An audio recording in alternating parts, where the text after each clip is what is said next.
We are a startup nation, we are a space power, and we are a voice of the global south. A country that negotiates with Washington, trades with Moscow, competes with China,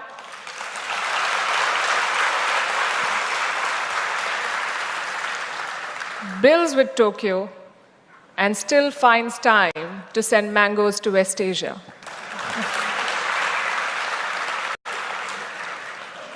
New India does not ask for a seat at the table. We build the table and tell the world to join.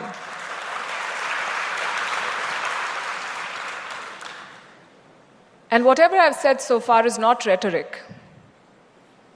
It is our reality which is reflected in our numbers. And I'm a big fan of storytelling with numbers. Last quarter, our GDP grew at 7.8%.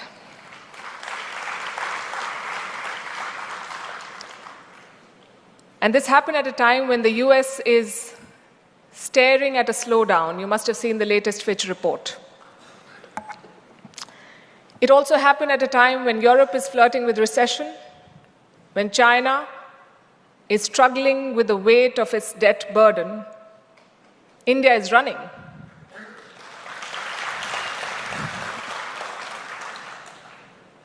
Last month, UPI crossed 20 billion transactions, total value more than 24 lakh crore rupees. It's a world record, and we are far from done. India is the world's fourth largest economy, on course to becoming the third largest by 2027, behind just US and China, ahead of Germany and Japan. And our story, ladies and gentlemen, is not just about size. It is about scale, scope, and speed. Our digital economy is exploding. Our space mission is landing near the south pole of the moon. Our startups are valued in billions. We have more than 100 unicorns now in our country. Our diaspora remittances crossed $135 billion last year, the highest in the world. This is New India. A country once written off as a basket case is today called a bright spot in the global economy.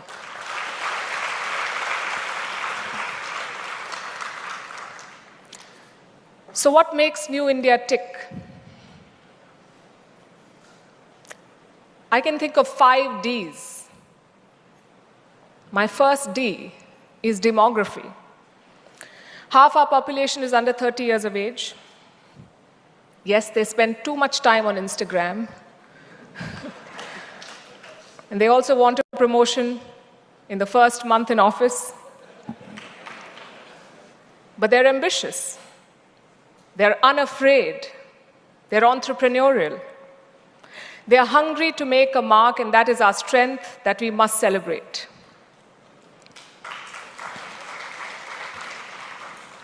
My second D is democracy. In a world that is drifting towards authoritarianism, India stands out. We are very chaotic. We argue, we disagree, we protest, we vote. But we move on. We've always had a peaceful transition of power. And sometimes it feels like democracy is slowing us down.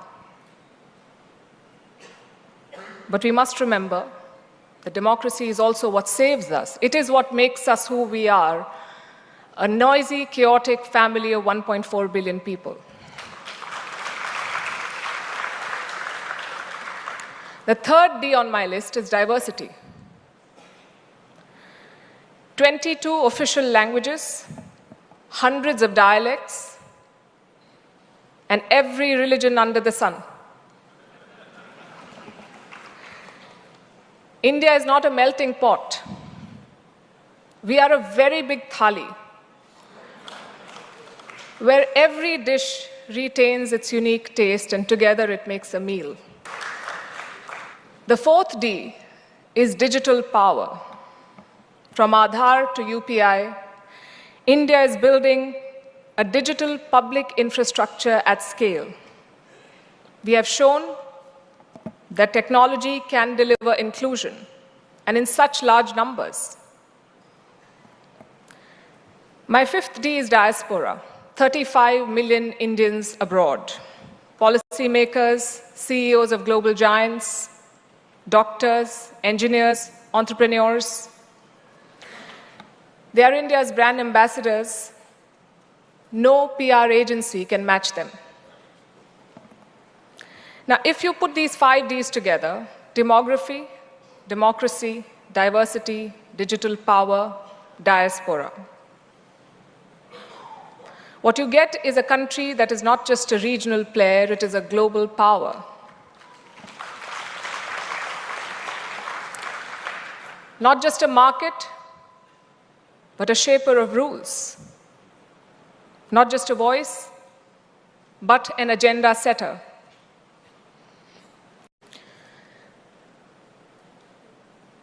But we cannot operate in isolation, so we have to step out of our borders, look at our neighborhood, and look at our world.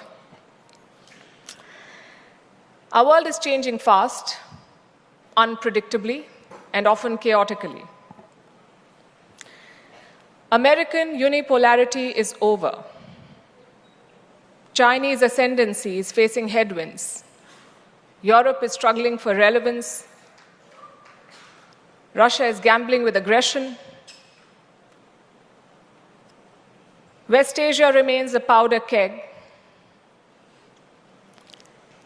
Africa is demanding long overdue attention. Latin America is looking for partners. The institutions created after the Second World War are showing their age. Today, the United Nations Security Council does not reflect the realities of 2025. It reflects the realities of 1945.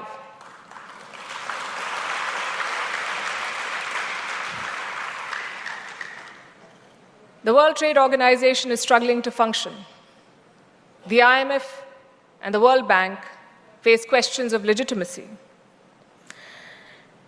Technology is redrawing power maps faster than diplomats can update their talking points. Artificial intelligence, quantum computing, biotechnology, these are not buzzwords. These are the new currencies of global influence. Climate change, it does not respect national borders. It does not respect protocol. It creates new vulnerabilities, new conflicts, new migration patterns. And everywhere, nationalism is resurgent, not always in the best way. The promise of borderless globalization has given way to strategic patriotism. This is not a stable world order. This is a world in transition, where rules are being rewritten, power is being redistributed, and alliances are being reconsidered. And for decades, India was a recipient of these changes. We adapted to what the world decided and did. But today we have the opportunity. And why just opportunity? I would say today we have the responsibility to shape our world ourselves. So the question is, how do we do that? We do it with a domestic policy that does justice to our talent and our aspirations, and a foreign policy that is bold, agile, and unapologetic.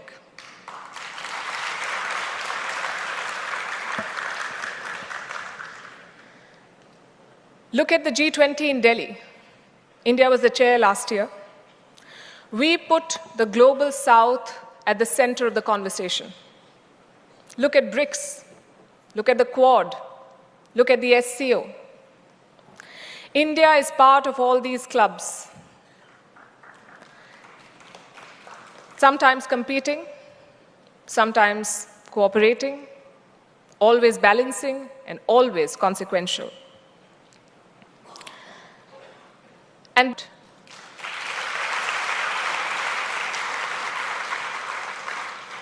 We engage with everyone, but we depend on no one.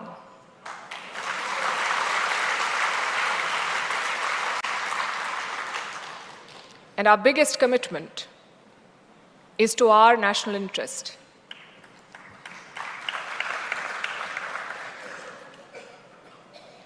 And it's not easy to walk this path, especially in a neighborhood as difficult as ours. I would say South Asia is one of the most volatile regions in the world today. Look at the past 3 years. Coup in Myanmar, economic collapse in Sri Lanka, radical takeover in Bangladesh, and I'm sure you followed what happened in Nepal this week. Nepal is our closest neighbor and closest, oldest civilizational partner. This week it was in turmoil. The government tried to ban social media, Gen Z hit the streets. Dozens of people died, protesters clashed with the police, the Prime Minister had to resign, now they have an interim government in place, social media has been restored. But Nepal's fault lines have not been addressed. They've not been repaired. And for India, these stories are not abstracts. They have real consequences for us. Security, trade, refugees. To our west, we have a terror state called Pakistan. First time I'm hearing people cheering for Pakistan.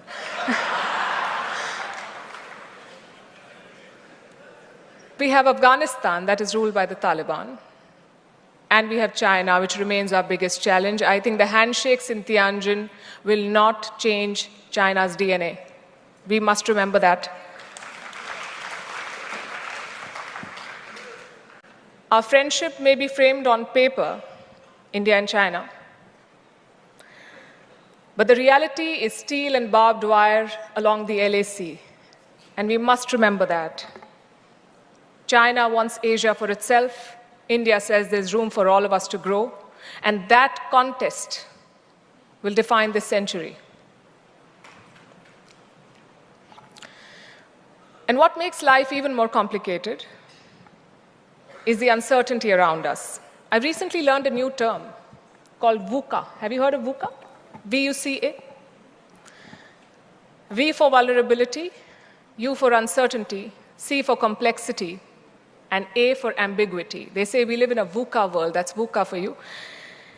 In America, they have a different name for it. It's Donald Trump.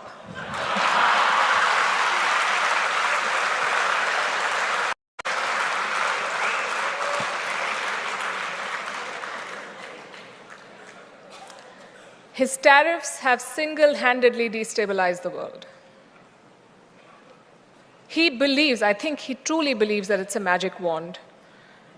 But it's proven to be a wrecking ball, and no one's telling him that. He wants to sell us corn and dairy, and he wants us to stop buying Russian oil. So what has India done?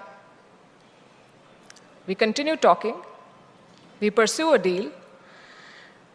But we insist on a deal that works for both of us. Again, that's New India for you. We stand our ground.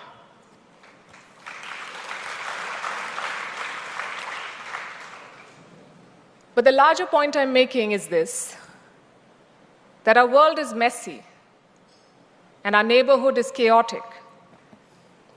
And it is in this setting that India must maintain its momentum. Plus, we have our own challenges that we cannot afford to ignore. I will not sugarcoat reality for you. I'm sure you did not call me here to offer comfortable platitudes. It's important that we do an honest assessment. If we are to grow, we must understand our strengths and our limitations with unflinching clarity. Because opportunity does not automatically translate into achievement. And potential does not guarantee performance. We have to work towards it. So I have a list of challenges too. I think our biggest challenge today is jobs. We have millions of people entering their most productive years, millions of people entering the workforce or the job market every year. We talked about demographics, and we like to think of that as a dividend, but it can also be a disaster. It depends entirely on what we do with our human potential. Our growth is strong, that is undeniable, but manufacturing jobs are not, and services cannot absorb everyone. There's been an aggressive push to make in India. It has delivered on a lot of counts. But as things stand, even today, we still risk skipping the industrial phase that creates mass employment. And this is linked to our second challenge, which is human capital. You mentioned Sundar Pichai. I did not understand Tamil, but I got that. So at the top, we have created Sundar Pichais and Satya Nadellas. But at the bottom, we've also left millions behind. The education gaps, the health gaps, the skill gaps, they're all real and they must be addressed urgently. Our third challenge is institutions. Do you know how many pending court cases we have in our country? 50 million. 50 million. Our justice system is clogged. In a digital world, our bureaucracy is still moving at analog speed. And I don't want to take away from the efforts that have been made to boost efficiency. We have made leaps. And yet, we have regulations that create roadblocks rather than roads. The fourth challenge is social cohesion. Our diversity is a strength only if it is maintained and managed well. But it's a vulnerability if it is exploited by vested interests. Polarization, inequality, gender gaps, these are not social issues. These are strategic limitations on our national power. The fifth is environment. It is a challenge. It's a story that repeats every year. Delhi chokes. We are bracing for that season to come. Chennai floods. Farmers face droughts. Again, these are present constraints on our development. And the sixth, and my favorite topic, unfortunately, is global perception.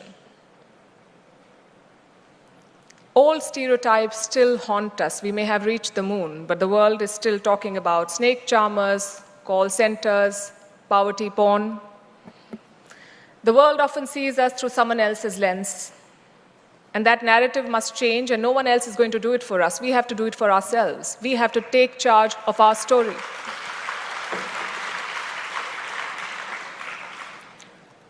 And all the challenges that I just listed are not reasons for despair. I think they should be reasons for determination. We have to be clear-eyed if we want our vision to turn into reality. Thankfully for us, India also stands at a vantage point. The great supply chain reorganization is underway. I keep talking about it on my show. The pandemic and the politics that followed has taught the world the risks of overdependence on China, so companies are looking for other markets, they're relocating, and India offers a compelling alternative. I think the best example is Apple. Apple is making iPhones in India, and this is not just an investment story. When one of the world's most valuable companies invests in India, builds in India, commits to India, then it's a message to the whole world.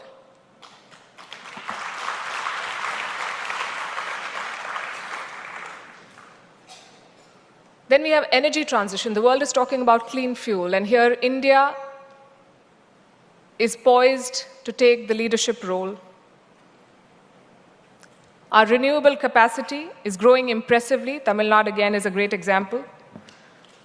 Our potential for solar power is enormous, and our ambitions for green hydrogen are substantial. I've already spoken about the digital transformation, Aadhaar, UPI, DigiLocker. We built the pipes. Our technology talent is globally recognized, but what we need to focus on is tech sovereignty. We need to build our systems at home for ourselves and to share with the world. We can't just be creating a big market for Silicon Valley. And finally, global governance. India must take the lead here. Like I said, international institutions are outdated. Our G20 presidency showed the world what is possible. We brought the African Union into the fold. In a divided world, India has emerged as a bridging power. And increasingly, the world has come to value this role. You see, countries across Africa, Latin America, Asia, they're looking for partners. They're not looking for powers that offer them binary choices. They want partners who respect their sovereignty, who share with them practical development models. And I think India's experience resonates with a lot of these countries much more than Western models do. I would also like to add here that India's rise is responsible. I said that our commitment is to national interest. But we also fulfill our international responsibility, and we showed that during the pandemic. When vaccine nationalism was closing doors, we launched Vaccine Maitri.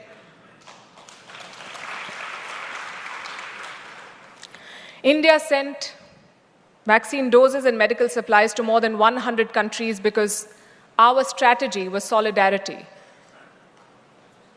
On climate, we co-founded the International Solar Alliance. More than 100 countries are part of it.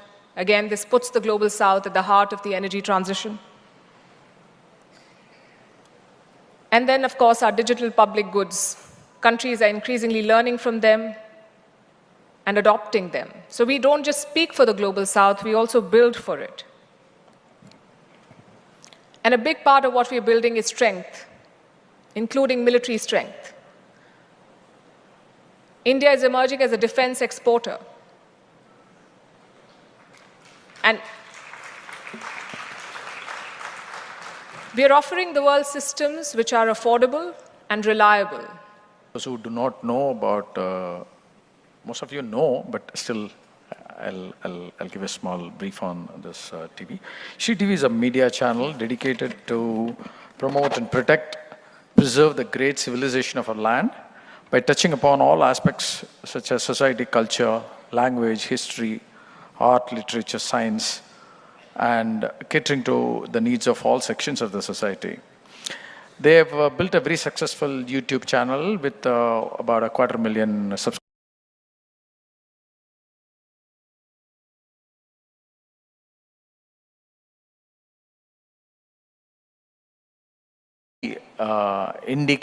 Indian perspectives among a very left-oriented, Marxist-oriented, internationally influenced plethora of channels. And so we want to felicitate Shri Rajesh of Shri TV today. Give a big hand.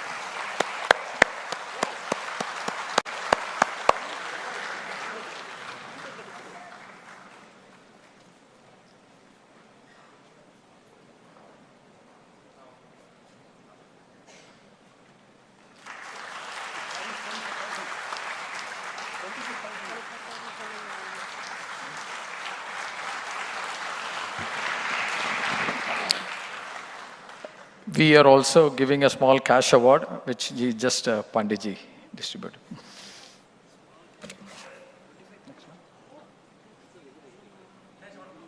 Yeah.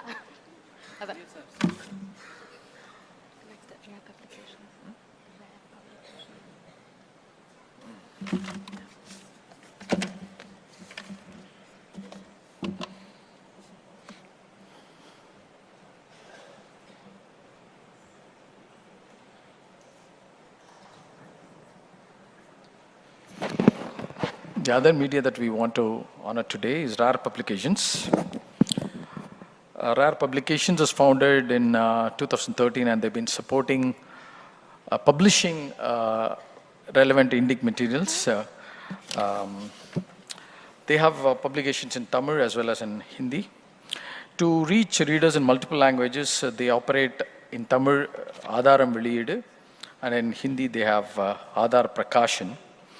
One of the most impactful contributions that they have done is by publishing the Dravidamai book, which has seen a great success. This series has emerged as an eye-opener for Tamil society and for Bharat as a whole, because it's in English. And this has helped dismantle myths about the Dravidian movement and initiating a fresh debate on identity, history, and politics. Rare Publications has demonstrated its editorial focus, determination to present non-fiction that challenges dominant narratives, documents overlooking truths, and equips readers with factual clarity. They've been nurturing a readership that values evidence, tradition, and critical thinking, and Vigil wishes them the best to continue their mission of cultural and intellectual preservation. So we are happy to honor them today.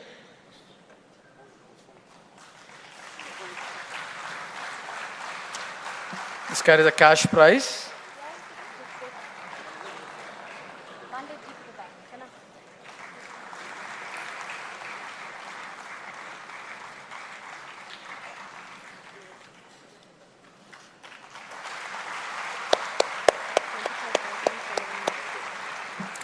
So we honor them with a small cash prize of 25,000 rupees each.